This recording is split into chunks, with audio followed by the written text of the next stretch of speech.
자, 그럼 이제 세 번째 시간 해보도록 하겠습니다. 아까 민법은 뜻이 뭐였죠?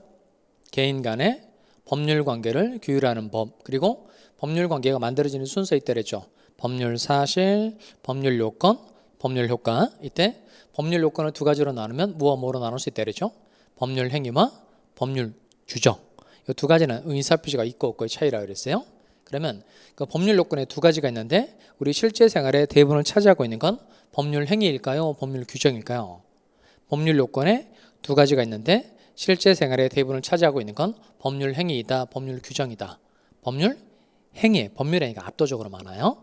실제 아침에 일어나서 잠잘 때까지 거의 대부분 법률 행위를 통해서 여러분이 법률 관계를 만들어 가고 있는 거거든요. 그래서 이제 2장 법률 행위 부분을 공부를 해보도록 하겠습니다. 여러분 책으로 45페이지 볼까요? 45페이지. 그 40페이지 보시면 법률 사실의 분류라고 있는데 이건 한번 좀 말씀을 좀 드려야 될 것 같아요. 그 쭉 교과서 내용대로 진행을 하다가 제가 수업을 하는 내용도 있고 안 하고 이렇게 넘어가는 내용도 있죠.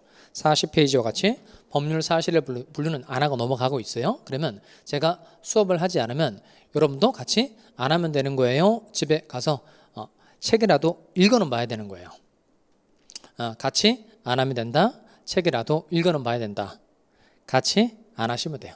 같이 안 하면 됩니다. 제가 수업을 하면 여러분도 복습을 하는 거고 제가 수업하지 않으면 여러분도 같이 안 하시면 되겠어요. 이게 그 지금 뭐 해야 될 단계가 아니어서 안 하는 것들도 있고 시험에 상관없어서 안 하는 것들도 있거든요. 그러니까 여러분 별로 고민하지 마시고 제가 수업을 한 내용에 한해서만 복습을 하시고 제가 안 하고 넘어가는 내용은 같이 따라 넘어가시면 되겠습니다. 자, 이제 법률 행위 파트로 올까요? 45페이지로 오셔서 먼저 어디 읽어보냐면 45페이지 보시면 공통 개념의 필요성이라고 해서 양구로 1번에 5줄 나오죠. 양구로 1번에 5줄 차근차근 먼저 읽어보시기 바랍니다. 가분으로부터 사기를 당하여 매매계약을 체결하였으므로 취소를 하고자 한다. 그런 내용 쭉 읽어보시기 바랍니다. 계약 체결하려고 한다. 회사 설립하려고 한다. 그런 내용이 나와요. 차근차근 5줄 먼저 읽어보시기 바랍니다.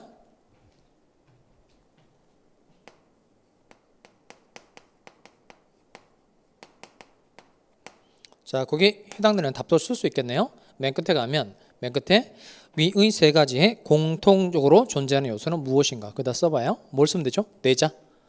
의사표시를 쓰면 되죠. 의사표시. 자, 그렇게 쓰고 칠판으로 옵시다. 아까 법률 요건에 두 가지가 있는데 우리 실제 생활의 대부분을 차지하고 있는 게 법률행위라서 이번 시간에 공부하는 내용은 법률행위에 관한 내용을 공부를 하는 겁니다. 일단 법률행위라는 단어를 왜 만들어냈는지 그 이유부터 살펴보도록 하겠어요. 갑이 건물 가지고 있고 건물에 대해서 을과 매매계약을 체결한 겁니다. 그런데 을로부터 사기를 당했어요. 사기 당했으니까 갑은 을과 체결한 계약을 뭐 할 수 있다? 이때 취소할 수 있다 이렇게 말해요. 근데 이 취소는 뭐 다른 게 없고요. 그냥 취소하겠다라는 의사표시 하나를 하면 됩니다. 그리고 취소한 때부터 계약 효력이 없어지게 될까요? 처음부터 없어지게 될까요? 예를 들어서 1월 1일 날 계약을 체결하고 그다음 3월 1일에 취소하겠다 이렇게 말을 한 겁니다. 그럼 이 계약은 3월 1일부터 효력을 상실하는 거예요? 1월 1일부터 효력을 상실하는 거예요? 1월 1일부터입니다. 그러니까 뒤늦게 취소하겠다는 의사를 표시하긴 했지만 그 효과는 처음으로 거슬러 올라가서 이걸 소급이라고 표현합니다. 뒤늦게 의사를 표시했지만 처음으로 거슬러 올라가는 걸 소급이라고 표현합니다. 그러니까 취소를 하게 되면 이 계약은 소급적으로 무효가 된다 이렇게 말해요. 자, 첫 번째는 취소에 관한 내용이고요. 두 번째는 좀 전에 봤던 매매계약 사례입니다. 아까 봤듯이 이 사람이 건물을 1억 원에 팔겠다라고 말을 한 겁니다. 이게 뭐죠? 청약의 의사표시. 을이 좋다 1억 원에 사겠다 이게 승낙의 의사표시고 청약과 승낙의 의사표시가 합치가 되면 갑과 을 사이에는 매매계약이 성립하게 되죠. 매매계약이 성립하면 갑들한테 건물 소유권이죠. 을은 대금 지급해 줘야 된다라고 그랬습니다. 그리고 이번에는 갑, 을병 세 사람이 회사를 하나 만들려고 하는 거예요. 회사를 설립하려고 하는 겁니다. 즉 사단법인을 설립하려고 하는 거예요. 그럼 회사를 설립하려면 일단 단체 규칙을 정해야 되죠. 단체 규칙을 정관이라고 표현합니다. 정관. 그럼 단체 규칙을 작성하는 걸 정관을 작성한다고 말하고 이때 정관 작성할 때 갑도 의사를 표시하고 을도 의사를 표시하고 병도 의사를 표시하는 겁니다. 그다음 민법상의 법인은 이제 비영리 법인이어서 주무관청의 허가라는 걸 받아야 돼요. 주무관청의 허가라는 걸 받아야 되고, 그다음 주된 사무소의 소재지에 설립 등기라는 걸 해줘야 법인이 성립 만들어지는 겁니다. 그러니까 첫 번째는 취소하는 행위고, 두 번째는 매매 계약을 체결하는 행위고, 세 번째는 사단법인을 설립하는 행위예요. 자, 그러면 이 첫 번째, 두 번째, 세 번째 행위 유형은 행위 형태는 같다 다르다. 행위의 형태는 같다 다르다. 다르죠? 그러니까 이 첫 번째는 취소하겠다는 의사표시는 갑의 의사표시 한 개만으로 되는 경우고, 매매 계약을 체결하는 건 갑의 의사표시와 을의 의사표시가 뭐 하는 경우일까요? 합치보다도 대립이라는 표현을 사용하셔야 됩니다. 이 두 번째 경우도 합치고요. 세 번째 경우도 합치라서 합치 가지고 내용을 구별할 수 없게 됩니다. 그러니까 두 번째는 두 개의 의사표시가 서로 뭐 하는 경우다? 합치하는 경우고, 세 번째는 정관 작성할 때 갑도 의사를 표시하고 을도 의사를 표시하고 병도 의사를 표시하는 거죠. 이렇게 그리면 평행적이라고 말하고, 이렇게 그리면 일정한 방향을 위해서 모아져 있다. 그래서 구심적이라고 표현합니다. 그러니까 즉 두 번째는 두 개의 의사표시가 뭐 하는 경우고 대립하는 경우고, 세 번째는 두 개 또는 두 개 이상의 의사표시가 대립하지 않는 경우라는 겁니다. 그러니까 첫 번째는 의사표시 한 개만으로 되는 경우고, 두 번째는 두 개의 의사표시가 대립하는 경우고, 세 번째는 두 개 또는 두 개 이상의 의사표시가 대립하지 않는 경우입니다. 그러니까 결국 첫 번째, 두 번째, 세 번째 행위 유형은 행위 형태는 같아요, 달라요? 다르죠. 그런데 이 세 가지에 공통적으로 들어가 있는 내용이 있어요. 그 공통적으로 들어가 있는 내용은 뭐죠? 그게 의사표시죠. 첫 번째도 의사표시가 들어가 있고, 두 번째도 의사표시가 들어가 있고, 세 번째도 의사표시가 들어가 있다는 겁니다. 이렇게 사람의 행위를 하는 여러 유형 중에서 의사표시가 들어가 있는 것을 모두 아우르기 위해서, 총괄하기 위해서 만들어낸 개념 하나가 바로 법률행위입니다. 다시 사람의 행위를 하는 여러 유형 중에서 뭐가 들어가 있는 것을, 의사표시가 들어가 있는 것을 모두 아우르기 위해서 만들어낸 개념 하나가 바로 뭐다? 법률행위라는 겁니다. 그래서 법률행위가 되려면 반드시 뭐가 꼭 들어가 있어야 돼요? 의사표시가 꼭 들어가 있어야 되죠. 그래서 법률행위는 의사표시를 필수 불가결의 요소로 한다, 이렇게 말합니다. 법률행위가 되려면 반드시 의사표시가 꼭 들어가 있어야 한다는 거예요. 그 다음에 아까 법률 사실, 법률 요건, 법률 효과 할 때 요 법률행위는 법률 사실에 해당했어요? 법률 요건에 해당했어요? 법률 요건에 해당했고, 법률 요건의 뜻이 뭐였죠? 법률 요건의 뜻? 권리 변동의 원인. 권리 변동의 원인. 그래서 요 두 가지 특징을 따서 법률행위 개념을 만든 겁니다. 즉 법률행위는 의사표시가 필수 불가결의 요소이고, 법률행위는 권리를 변동시켜주는 원인이라는 겁니다. 그래서 법률행위 개념을 이렇게 정의를 합니다. 법률행위는 의사표시를 필수 불가결의 요소로 하는 법률 요건이다, 이렇게 말해요. 다시 넘어가서 자, 법률행위 의 하나 밑줄할까요? 46페이지에 옵니다. 46페이지 와서 자, 양가로 1번 민법전에는 법률행위에 대한 정의 규정이 없지만 실제로 의사표시를 필수 불가결의 요소로 하는 법률 요건에 대한 법조문 자체는 없어요. 그러니까 정의 규정은 없는데 일반적으로 그 다음 밑줄합니다. 법률행위는 의사표시를 필수 불가결의 요소라는 법률 요건으로 정의한다. 그 한 줄 밑줄합니다. 그러면 반드시 꼭 외우셔야 돼요.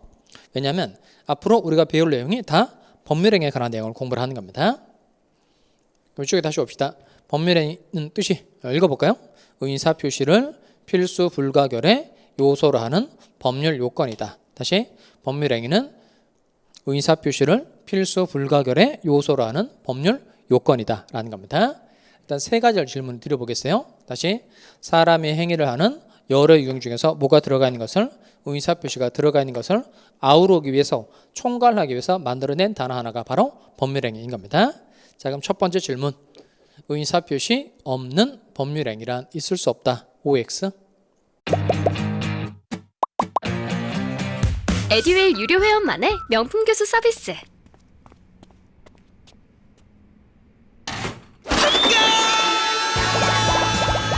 합격이 쉬워지는 명품 교수님 혜택. 오직 에듀윌 유료 회원에게만. 에듀윌.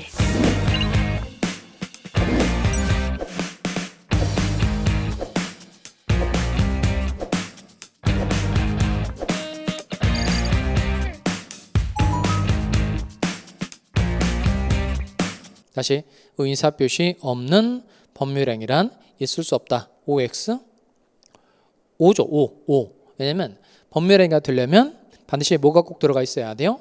의사표시가 꼭 들어가 있어야 되죠. 따라서 의사표시 없는 법률행위란 있을 수 있다 없다? 없죠. 의사표시가 꼭 들어가 있어야만 법률행위라고 부를 수 있으니까 의사표시 없는 법률행위란 있을 수 없다는 건 5의 X예요. 5. 자, 두 번째 질문. 법률행위는 의사표시만으로 이루어져 있다. OX. 법률행위는 의사표시만으로 이루어져 있다. OX. 얘는 X죠. X. 그러니까 법률행위에서 가장 중요한 건 의사표시인 건 맞는데 법률행위는 의사표시로만 이루어져 있는 건 아니에요. 의사표시 말고 다른 법률 사실이 필요한 경우도 있다 없다? 있어요. 그 예가 첫 번째, 두 번째, 세 번째 중에 뭘까요? 세 번째입니다. 세 번째, 이렇게 회사 설립이라는 법률행위는 이 중에 의사표시에 해당되는 게 여기입니다. 정관 작성.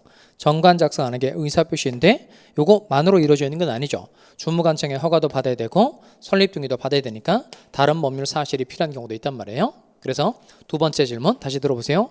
법률행위는 의사표시만으로 이루어져 있다. 그러면 5의 X예요. X죠. 의사표시 이외에 다른 법률 사실이 필요한 경우도 있다는 겁니다. 자, 그다음 세 번째 질문. 법률행위는 의사표시만으로 법률행위가 성립하는 경우도 있다. OX. 의사표시만으로 법률행위가 성립하는 경우도 있다. OX. 5. 의사표시만 가지고 법률행위 되는 경우도 있죠. 어떤 경우가 그럴까요?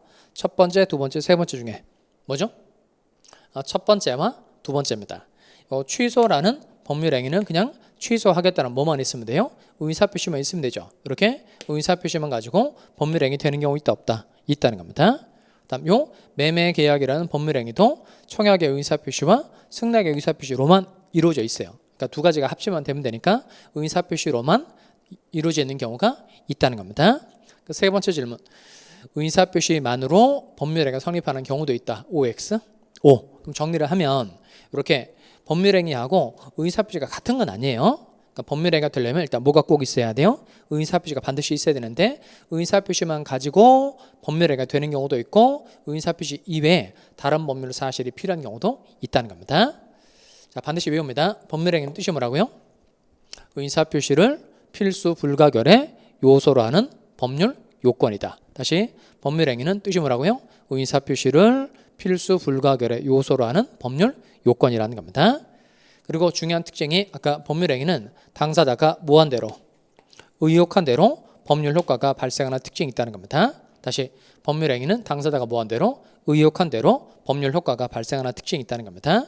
그러니까 의혹했다는 게 원했다, 바랬다라는 뜻이에요.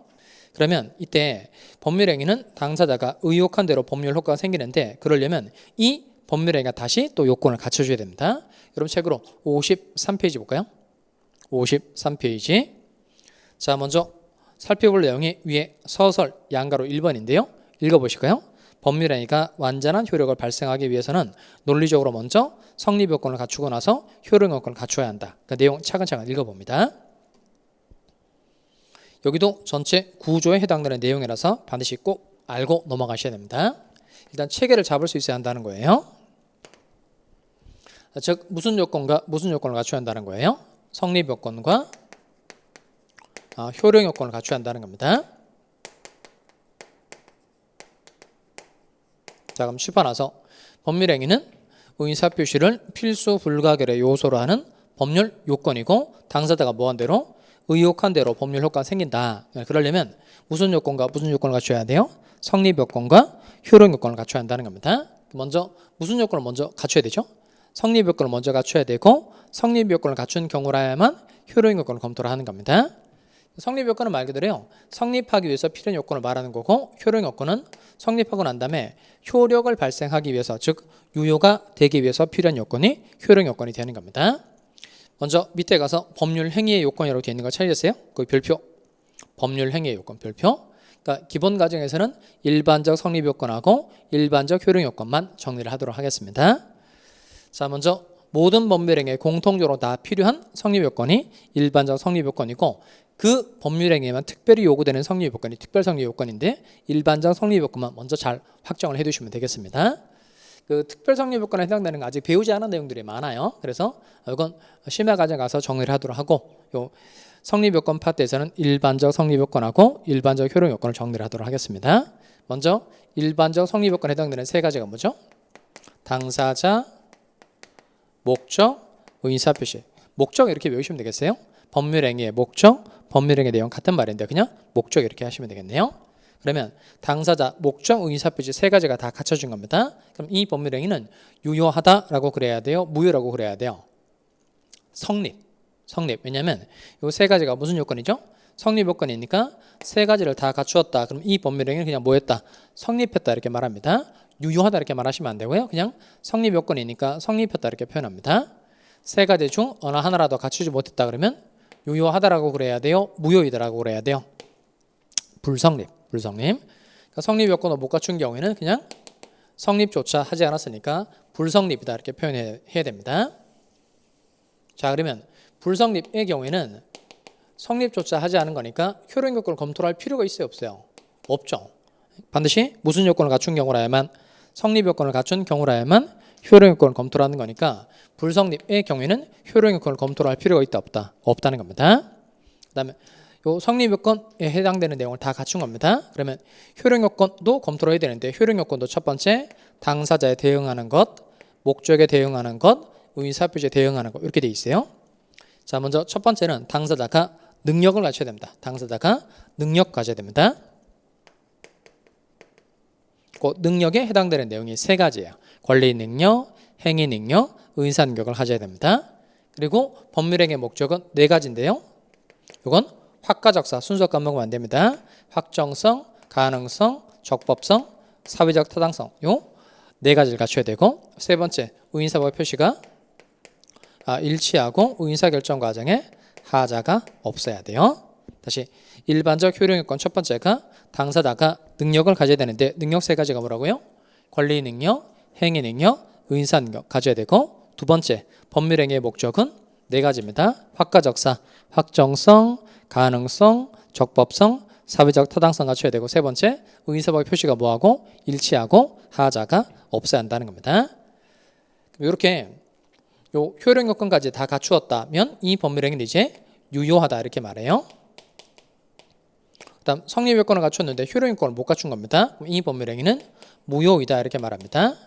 이때 말하는 무효는 넓은 의미의 무효라고 해서 취소도 포함하는 용어예요. 자, 그럼 이쪽에 다시 해볼까요? 요 성립했다는 거하고 유효하다라는 건 같은 거예요, 다른 거예요? 성립했다와 유효하다는 같다, 다르다? 다르죠. 어떻게 다르죠? 말 그대로 성립했다라는 건 무슨 요건만 갖춘 거예요? 성립 요건만 갖춘 거고, 유효하다라는 건 무슨 요건도 갖추고 성립 요건도 갖추고 효력 요건도 갖춘 걸 유효하다 이렇게 말한다는 겁니다. 그다음에 꼭 말할 수 있어야 되는 게 있어요. 이쪽에 무효와 불성립은 같다, 다르다? 무효와 불성립은 같다, 다르다? 다르죠. 이건 반드시 말로 할 수 있어야 됩니다. 그러니까 즉 불성립은 무슨 요건도 못 갖춘 거고 성립 요건도 못 갖춘 거고, 무효는 무슨 요건을 갖추었으나 성립 요건을 갖추었으나 효력 요건을 못 갖춘 게 무효니까 무효와 불성립은 같다, 다르다? 다르다는 겁니다. 그러니까 시험에 이런 지문이 자주 출시되는데 일단 바로 맞춰볼까요? 무효행위의 전환에 관한 규정은 불성립의 경우에도 유추 적용할 수 있다. O의 X예요. 그 무효행위의 전환에 관한 규정은 불성립의 경우에도 유추 적용할 수 있다. O의 X예요. 그냥 찍어보는 거죠. 그러니까 이게 무효행위의 전환 규정은 그 무효인 법률행위를 다른 유효행위로 바꿔주는 규정이에요. 어쨌든 그냥 무효에 관한 규정 이렇게 이해하시면 되겠습니다. 그러니까 무효에 관한 규정은 불성립의 경우에 유추 적용할 수 있다. O의 X예요. X죠. 그러니까 유추 적용이라는 건 성질이 비슷할 때 적용하는 걸 유추 적용이라고 표현합니다. 아까 살펴봤듯이 요 무효와 불성립은 같은 거예요, 다른 거예요? 완전 다른 거죠. 그러니까 불성립은 성립 요건도 못 갖춘 거고, 무효는 적어도 성립 요건을 갖춘 경우니까 이 무효에 관한 규정을 불성립의 경우에 유추 적용할 수 있다, 없다? 없다는 겁니다. 따라서 무효행위의 전환에 관한 규정은 불성립의 경우에 유추 적용할 수 있다 그랬으니까 얘는 O의 X. 자, 그러면 이 성립 요건에 뭐가 있고 효력 요건에 뭐가 있고는 중요해요, 안 중요해요? 중요하죠. 왜냐하면 이 성립 요건의 내용, 효력 요건의 내용을 가지고 성립, 불성립, 유효, 무효를 결정하는 기준으로 삼고 있는 거니까 당연히 중요하다, 안 중요하다? 중요하다는 겁니다. 그러면 얘 가지고 한 번 더 보도록 하겠어요. 우리가 사례 가지고 설명할 때 사례를 통해서 개념을 잘 이해하셔야 됩니다.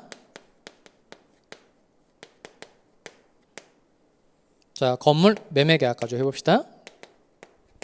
건물 매매 계약을 제가 가장 많이 그리는데요. 이 건물 매매 계약 가지고 우리가 배우는 전체 내용의 한 70%를 다 매매 계약 가지고 다 설명할 수 있어요. 녹화된 강의는 나중에 몰아듣게 되더라고요. 라이브 클래스 같은 경우는 학원 스케줄에 맞춰서 꼭 들어야 하니까 공부도 미루지 않게 되고 학원에 가 있는 느낌이 들더라고요. 집에서도 생생한 강의 현장을 느끼고 싶다면 라이브 클래스가 딱인 것 같아요. 그러니까 요 사례를 계속해서 들여다보고 요걸 각 제도에 응용해서 필요한 부분에 조금씩 변형해서 제도를 이해하는 데 써먹으니까 매매계약 사례가 나오면 항상 집중해서 어디와 연결돼서 이 내용을 설명하고 있는지 잘 따라오시기 바랍니다. 갑이라는 사람이 건물을 1억 원에 팔겠다라고 얘기한 겁니다. 이게 청약의 의사표시. 우리 좋다 1억 원에 사겠다. 이게 승낙의 의사표시. 그럼 청약과 승낙의 의사표시가 합치게 되면 매매계약이 성립하게 되죠. 매매계약이 성립하면 갑분들한테 건물 소유권 이전해 줘야 되고 을은 이에 대해서 무엇을 지급해 줘야 된다. 대금 지급해 줘야 된다는 겁니다. 자, 그러면 매매계약을 체결한 거예요. 이건 공법관계이다, 사법관계이다. 이건 사법관계죠. 갑이라는 개인, 을이라는 개인 간의 법률관계에 관한 내용이니까 공법관계에 해당한다, 사법관계에 해당한다, 사법관계에 해당한다는 겁니다. 그 다음에 요 매매계약을 체결했어요. 이거 법률관계예요, 인간관계예요? 법률관계다, 인간관계다. 이거 법률관계죠. 뭐가 있기 때문에? 강제성이 있기 때문에 요 민법 563조 이하가 매매에 관한 법 규정입니다. 그래서 요 매매계약은 법에 의해 규율되는 생활관계니까 요 매매계약은 당연히 법률관계에 해당한다는 겁니다. 그리고 법률관계 만들어지는 순서 있다 그랬죠. 법률사실, 법률요건, 법률효과인데 이 제가 칠판에다가 짚을 때니까 이게 법률사실인지 법률요건인지 법률효과인지 말해 보시기 바랍니다. 법률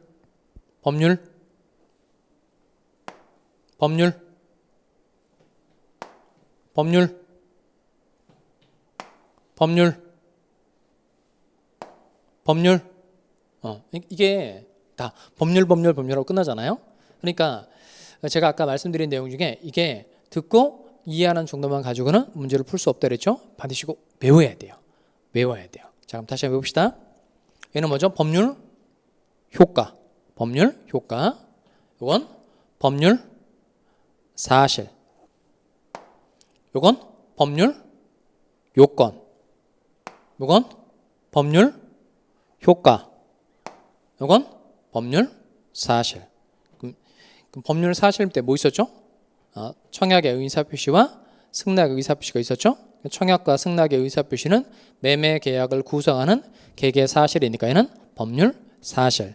청약과 승낙의 의사표시가 합치게 되면 매매 계약이 만들어지죠. 그 매매 계약이 권리를 변동시켜주는 원인이니까 매매 계약은 어디에 해당하는 거예요? 법률 요건. 그다음 매매 계약을 해서 대금 지급 청구권, 건물 소유권 이전 청구권이라는 결과물이 생긴 거죠. 건물 소유권 이전 청구권, 대금 지급 청구권 어디에 해당하는 거예요? 법률 효과에 해당하는 겁니다. 한 번 더 해보겠어요. 법률 효과, 법률 사실, 법률 요건, 법률 효과, 법률 사실. 그러니까 차근차근 뒤에 있는 거 제가 뒤죽박죽 물어본 거죠. 뒤죽박죽 물어봤을 때 여러분이 외우고 있어야만 답을 쉽게 구할 수 있게 된다는 겁니다. 자, 그럼 다시 올리도록 할까요? 법률 요건에 두 가지가 있다 그랬죠. 법률 행위와 법률 규정이 두 가지 있다 그랬어요. 그럼 이 매매 계약은 법률 행위에 해당한다, 법률 규정에 해당한다. 법률 행위에 해당하는 거죠. 왜 법률 행위에 해당하는 거죠? 의사표시가 들어가 있으니까. 이렇게 사람의 행위를 하는 여러 유형 중에서 뭐가 들어가 있는 것을, 의사표시가 들어가 있는 것을 모두 아우르기 위해서, 총괄하기 위해서 만들어낸 개념 하나가 바로 뭐다? 법률행위라는 겁니다. 그리고 법률행위는 당사자가 뭐한 대로, 의혹한 대로 법률효과가 생긴다는 겁니다. 그러려면 이 법률행위가 또 요건 두 가지를 갖춰줘야 되는데 그 요건 두 가지가 무슨 요건과 무슨 요건이죠? 성립요건과 효력요건이라는 겁니다. 자, 먼저 여기서 일반적 성립요건 세 가지 뭐죠? 당사자, 목적, 의사표시. 그럼 먼저 매매 계약의 경우에 당사자 있어요, 없어요? 있죠. 갑하고 을 있다는 겁니다. 매매 계약을 기준으로 할 때 갑의 이름 뭘까요? 매도인, 을의 이름은 매수인. 그다음 이 매매 계약의 목적은 뭐죠? 매매 계약의 목적. 이건 의를 제가 설명을 드릴 테니까 듣고 대답해 보시기 바랍니다. 법률행위의 목적이란 그 법률행위를 통하여 당사자가 달성하려고 하는 법률 효과를 말한다. 이렇게 돼 있어요. 다시 법률행위의 목적이란 그 법률행위를 통하여 당사자가 달성하려고 하는 법률 효과를 말한다는 겁니다. 그럼 법률 효과 밑에 아까 뭐 있었죠?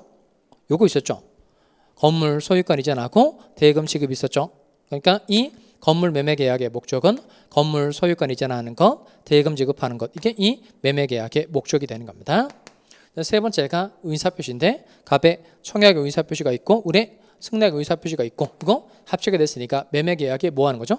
성립하는 겁니다. 당사자, 목적, 의사표시 그리고 의사표시가 합치게 됐으니까 이 매매 계약이 뭐 한다? 성립한다는 겁니다. 그런데 당사자, 목적, 의사표시 중 어느 하나를 갖추지 못했다면 이 매매 계약은 불성립으로 그냥 끝나는 거예요. 그러면 불성립으로 끝났을 경우에는 효력 요건을 검토할 필요가 있다 없다? 없죠.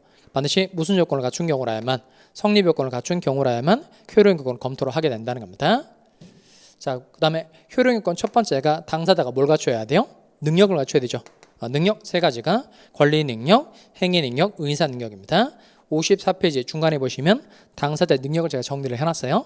그러니까 이건 복습할 때 차근차근 읽어보시고요. 이건 써먹을 수 있도록 내용을 정리를 하셔야 됩니다. 능력 첫 번째가 당사자가 권리 능력을 갖춰야 돼요. 권리 능력. 그러니까 권리 능력이라는 건 살아있어야 한다는 겁니다. 살아있어야 한다. 그러니까 여러분도 살아있고 저도 살아있죠. 우리는 무슨 능력이 있는 거예요? 권리 능력이 있다 이렇게 말합니다. 대신 사자, 죽은 사람. 그러니까 죽은 사람의 경우에는 무슨 능력이 없는 거죠? 권리 능력이 없다는 겁니다. 그러면 그 사자, 죽은 사람을 산 사람인 것처럼 해서 매매 계약을 체결한 겁니다. 그러니까 죽은 사람을 산 사람인 것처럼 해서 매매 계약을 체결한 거예요. 그 매매 계약은 성립인가요? 불성립인가요? 죽은 사람을 산 사람인 것처럼 해서 매매 계약을 체결했다. 그 매매 계약은 성립이다, 불성립이다? 성립이죠. 성립. 그러니까 이게 사자, 죽은 사람이니까 권리 능력에 관한 내용이에요. 그러면 권리 능력을 하고 있다 이 말은 성립 요건을 하고 있다는 거예요? 효력 요건을 하고 있다는 거예요? 효력 요건을 하고 있다는 거죠. 그럼 효력 요건을 하고 있다 이 말은 성립 요건을 갖췄다 못 갖췄다? 갖췄다는 겁니다. 그러니까 죽은 사람을 산 사람인 것처럼 해서 매매 계약을 체결했다고 하더라도 당사자가 계약서 상으로 나오죠. 목적도 있고 의사표시도 있다고 간주를 하는 겁니다. 그러니까 즉 죽은 사람을 산 사람인 것처럼 해서 매매 계약을 체결했다고 하더라도 당사자, 목적, 의사표시가 있는 것으로 취급하니까 이 매매 계약이 뭐는 한 거죠? 성립을 한 겁니다. 대신 죽은 사람을 산 사람인 것처럼 해서 매매 계약을 체결한 거예요. 이건 효력 요건을 못 갖춘 경우라서 이건 이 법률행위 효력은 무효가 되는 겁니다. 이렇게 정리하시면 돼요. 권리 능력은 살아있어야 한다. 권리 능력이 없는 대표적 경우가 사자. 권리 능력이 없을 때 법률행위 효력은 무효가 된다는 겁니다. 두 번째가 행위 능력이에요. 행위 능력. 그러니까 행위 능력은 단독으로 유효한 법률행위를 할 수 있는 능력을 말하는 겁니다. 이때 단독으로는 누구의 동의 없이도 이런 뜻이에요. 그럼 여러분은 누구랑 계약을 체결할 때 뭐 부모와 같은 배우자와 같은 이런 법정 대리인의 동의 필요해요? 필요 없어요? 필요 없죠. 즉 단독으로 계약을 체결할 능력이 있다는 겁니다. 즉 무슨 능력이 있는 거예요? 행위 능력이 있는 거죠. 그런데 행위 능력이 모자란 사람이 있는데 대표적인 사람이 미성년자입니다. 미성년자. 민사 미성년자는 몇 세 미만자죠? 만 19세 미만자. 만 19세 미만자. 요 행위 능력은 그 미성년자가 아니면 행위 능력이 다 있는 경우입니다. 그 외 피성년 후견인, 피한정 후견이 있는데 그 내용은 의 정도만 읽어두시기 바랍니다. 그 사무를 처리할 능력이 지속적으로 결의가 된 사람으로서 법원으로부터 성년 후견 심판을 받은 사람을 피성년 후견인이라고 사무 처리 능력이 조금 부족한 사람인데 법원으로부터 요 한정 후견 심판을 받은 사람을 피한정 후견인이라고 그래요. 그러면 요 행위 능력이 모자란 사람의 미성년자, 피성년 후견인, 피한정 후견인이 있죠. 그러니까 대표적으로 이제 주로 문제가 되는 게 미성년자니까 행위 능력은 미성년자가 아닐 것 이렇게 정리하시면 되겠어요. 행위 능력은 미성년자가 아닐 것. 미성년자가 아니면 행위 능력이 대부분 다 있으니까 그렇게 정리를 하자는 겁니다.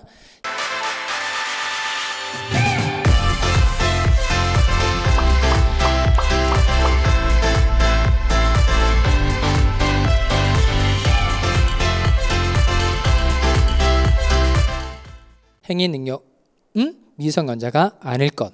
그럼 미성년자는 단독으로 계약 같은 걸 체결할 능력이 모자라니까 다른 사람과 계약을 체결할 때는 부모 같은 법정 대리인의 동의를 얻고 계약을 체결해야 됩니다. 그러면 행위능력 없는 자가 법정 대리인 동의 없이 재산상의 법률행위를 했다면 그 법률행위는 취소할 수 있다 이렇게 말해요. 따라서 행위능력은 미성년자가 아닐 것, 그다음 미성년자가 법정 대리인 동의 없이 법률행위하면 그 법률행위는 취소할 수 있다 이렇게 표현합니다. 무효는 뭐고 취소는 뭐고 다음 시간에 배워보도록 하겠어요. 자, 그다음 의사능력인데요. 의사능력은 자기가 한 법률행위의 의미나 내용을 이해할 수 있는 정신적인 능력을 말하는 겁니다. 한마디로 표현하면 제정신이어야 한다는 거예요. 제정신이어야 한다. 자, 그럼 이 내용 한번 잘 살펴두시기 바랍니다. 가끔 들은 예인데요. 까먹으시면 안 됩니다. 이 사람이 을과 건물에 관해서 매매 계약을 체결했는데 이 사람이 참이슬 60병을 먹고 계약을 체결한 거예요. 술에 완전 떡이 된 상태에서 계약을 체결했다는 겁니다. 그러면 이 술에 만취한 상태에서 매매 계약을 체결한 거예요. 그럼 이 매매 계약은 성립인가요? 불성립인가요? 성립, 불성립? 성립이죠. 지금 술에 만취한 상태에서 매매 계약을 체결했으니까 이건 무슨 능력이 없다고 말하는 거죠? 의사 능력이 없다 이렇게 표현합니다. 그러면 의사 능력은 한마디로 표현하면 제정신이어야 한다는 뜻이에요. 의사 능력이 없는 대표적 경우로 이걸 명정이라고 표현합니다. 술에 만취한 상태에서 아무것도 기억 못하고 계약을 체결했다 이걸 명정 상태로 표현합니다. 그러면 이 의사 능력이 없다라는 건 지금 여기죠. 우리가 지금 공부하고 있는 게 무슨 요건을 하고 있는 거죠? 효력 요건을 하고 있는 거죠. 그럼 효력 요건을 하고 있다 이 말은 성립 요건을 갖췄다 못 갖췄다? 갖췄다는 거예요. 성립은 했다는 거예요. 성립은 했는데 지금 의사 능력이 없으니까 효력 요건을 못 갖춘 경우라서 이 법률행위는 무효가 된다는 겁니다. 그러니까 무엇은 하였고 성립은 하였고 효력 요건을 못 갖추어서 뭐가 되는 경우다? 무효가 되는 경우라는 겁니다. 그러니까 의사 능력은 제정신이어야 한다. 의사 능력이 없는 대표적 경우로 명정 상태라는 게 있고 그다음 의사 능력이 없는 상태에서 이루어진 법률행위 효력은 뭐가 된다? 무효가 된다는 겁니다. 저게 능력 세 가지예요. 이렇게 능력 세 가지. 능력은 특별히 문제가 되는 경우만 검토를 하는 겁니다. 그러니까 계약 내용을 살펴봤더니 뭐 사자가 있다든가 미성년자가 있다든가 그다음 명정 상태가 있다든가 이런 특별한 경우만 검토를 하고 그런 특별한 사정이 없으면 능력은 다 갖춘 것으로 취급을 하는 겁니다. 능력 갖춰야 되고요. 그럼 이쪽에 봅시다. 갑이 권리 능력, 행위 능력, 의사 능력 갖춰야 되고 을도 권리 능력, 행위 능력, 의사 능력 갖춰야 한다는 겁니다. 그리고 건물 소유권 이전이라는 목적, 대금 지급이라는 목적이 확정할 수 있어야 되고 이행하는 게 가능해야 되고 적법해야 되고 사회적 타당성이 있어야 한다는 겁니다. 그리고 갑의 의사법 표시가 일치하고 하자 없고 을의 의사법 표시가 일치하고 하자가 없어서 효력 요건까지 다 갖췄을 때라야만 당사자가 뭐한 대로 의혹한 대로 법률 효과가 생기게 된다는 겁니다. 다시 칠판 와볼까요? 사람이 행위를 하는 여러 유형 중에서 뭐가 들어가 있는 것을 의사표시가 들어가 있는 것을 모두 아우르기 위해서 총괄하기 위해서 만들어낸 개념 하나가 바로 뭐다? 법률행위라는 겁니다. 그럼 법률행위는 당사자가 뭐한 대로 의혹한 대로 법률 효과가 생기는데 그러려면 무슨 요건을 갖춰야 돼요? 성립 요건과 효력 요건을 갖춰서 이 법률행위가 뭐해야만 유효해야만 실제 의혹한 대로 법률 효과가 생기게 된다는 겁니다. 일반적 성립 요건 세 가지 뭐죠? 당사자, 목적, 의사표시. 그다음 일반적 효력 요건 첫 번째가 당사자가 능력 세 가지 갖추는 겁니다. 능력 세 가지가 권리 능력, 행위 능력, 의사 능력 갖춰야 되고 두 번째 법률행위 목적은 확정성, 가능성, 적법성, 사회적 타당성 갖춰야 되고 세 번째 의사법 표시가 일치하고 하자가 없어야 한다는 겁니다. 자, 그러면 또 이해했는지 여쭤볼 테니까 7번 보시기 바라요.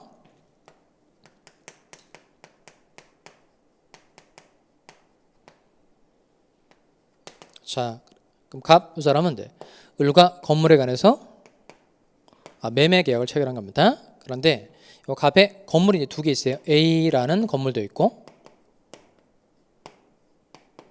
B라는 건물이 있는 겁니다. 자, 여러분 갑은 자신의 A 건물을 매도한다라고 생각을 했고 을은 갑의 B 건물을 매수한다고 생각을 한 겁니다. 다시 갑은 자신의 A 건물을 매도한다라고 생각을 했고 을은 갑의 B 건물을 매수한다고 생각을 한 거예요. 그럼 이때 이 매매 계약은 성립인가요? 불성립인가요? 자, 갑은 자신의 A 건물을 매도한다라고 생각을 하였고 을은 갑의 비거물을 매수한다라고 생각을 한 겁니다. 그럼 이 매매 계약은 성립이다, 불성립이다. 그거 해보면 되죠. 그럼 성립 요건 갖췄는지 못 갖췄는지 해보면 되잖아요. 당사자, 목적, 의사표시. 그리고 매매 계약이 성립하기 위해서는 청약과 승낙의 의사표시가 뭐가 돼야 돼요? 합치가 돼야 되죠. 자, 그럼 먼저 요 갑이 A 건물을 판다고 생각을 했고 얘는 B 건물을 매수한다고 생각을 한 겁니다. 그러면 갑의 청약의 의사표시와 의뢰 승낙의 의사표시가 합치가 돼야 안 돼요? 안 되죠. 그러니까 합치가 되어야만 계약이 성립하는데 이건 뭐가 안 된 거니까 합치가 안 된 거죠. 합치가 안 된 거니까 이 계약은 성립이다, 불성립이다. 불성립. 자, 그러면 다시 한번 더 조금 논의를 진전시켜 다른 각도로 물어보도록 하겠습니다. 갑은 자신의 A 건물을 매도한다고 생각하였고 을은 갑의 B 건물을 매수한다고 생각을 한 겁니다. 그럼 이때 을은 착오를 이유로 을은 이 계약을 취소할 수 있다, 없다. 을은 착오를 이유로 이 매매 계약을 을은 취소할 수 있다, 없다. 안 되겠죠. 왜 안 될까요? 안 되는 이유가 뭐죠? 그냥 불성립으로 끝나는 경우이므로. 그러니까 착오가 되려면 착오를 이유로 이제 취소할 수 있는데 그 취소는 성립 요건의 문제예요, 효력 요건의 문제예요. 그러니까 착오를 이유로 취소하는 건 이건 효력 요건의 문제인 겁니다. 그럼 효력 요건을 논하려면 적어도 무슨 요건을 갖춰야 돼요? 성립 요건을 갖춰야 되죠. 성립 요건을 갖춰야 되는데 갑은 A 건물을 매도한다고 생각을 했고 을은 갑의 B 건물을 매수한다고 생각한 거니까 청약과 승낙의 의사표시가 합치가 되지 않죠. 합치가 되지 않으니까 이 계약은 그냥 성립조차 하지 않은 것으로 끝나는 겁니다. 그러니까 불성립으로 끝나는 거니까 효력 요건을 검토할 필요가 있어요, 없어요? 없죠. 그러니까 따라서 착오를 이유로 취소하고 뭐고 이런 문제가 생긴다, 안 생긴다? 안 생기는 거예요. 그런데 을은 착오를 이유로 취소할 수 있다고 돼 있으니까 이 계약 취소할 수 있다고 돼 있으니까 이 내용은 O예요, X예요. X. 그냥 불성립으로 끝나는 경우이지 착오를 이유로 취소할 수 있는 경우가 아니다라는 겁니다. 일단 다른 거 이번에는 건물에 대해서 갑하고 을이 매매 계약을 체결한 겁니다. 그런데 매매 계약을 체결하기 전에 건물이 전부 화하자로 소실해버려 없어요. 매매 계약을 체결하기 전에 건물이 전부 화하자로 소실해버려 없다는 겁니다. 이 매매 계약은 성립인가요? 불성립인가요? 매매 계약 체결하기 전에 건물이 전부 화하자로 소실해버려 없다면 이 매매 계약은 성립이다, 불성립이다. 성립, 불성립? 성립이죠. 성립. 왜 성립이죠? 아까 성립 요건 다 갖추면 된다 그랬죠. 그러니까 매매 계약 체결하기 전에 건물이 전부 화재로 소실해버려 없다고 하더라도 당사자 있죠? 그다음 목적 있어요, 없어요? 있죠. 건물 소유권 이전한다는 목적, 대금 지급한다는 목적이 있으니까 이 매매 계약이 성립은 한 거예요. 갑의 의사표시 있고 을의 의사표시 있고 합치가 됐으니까 이 매매 계약이 뭐는 하는 거예요? 성립은 하는 거죠. 대신 매매 계약 체결하기 전에 건물이 전부 화재로 소실해버려 없으니까 건물 소유권 이전하는 게 가능하다, 불가능하다는 겁니다. 불가능하다. 즉 이건 가능성이니까 성립 요건에 관한 거예요, 효력 요건에 관한 거예요. 효력 요건에 관한 겁니다. 또 효력 요건을 하고 있다. 이 말 안에는 성립 요건 갖췄다, 못 갖췄다? 갖췄다는 거예요. 그러니까 이게 들을 때는 차근차근 이해가 되는 것처럼 보이지만 실제로 확실하게 외워야 문제를 풀 수 있다는 거예요. 그러니까 일단 잘 외우고 따라옵니다. 그냥 이해하고 넘어갈 문제가 아니에요. 다시 성립 요건에 해당되는 세 가지 뭐 있죠? 당사자, 목적, 의사표시. 그다음 효력 요건에 해당되는 첫 번째가 당사자가 능력 세 가지 갖추는 겁니다. 권리 능력, 행위 능력, 의사 능력 가져야 되고 두 번째 법률행위의 목적은 네 가지. 확가적사, 확정성, 가능성, 적법성, 사회적 타당성이 있어야 되고 세 번째 의사법 표시가 일치하고 하자가 없어야 한다는 겁니다. 자, 여기까지 해놓고요. 좀 쉬었다가 법률행위 종류 보도록 하겠습니다.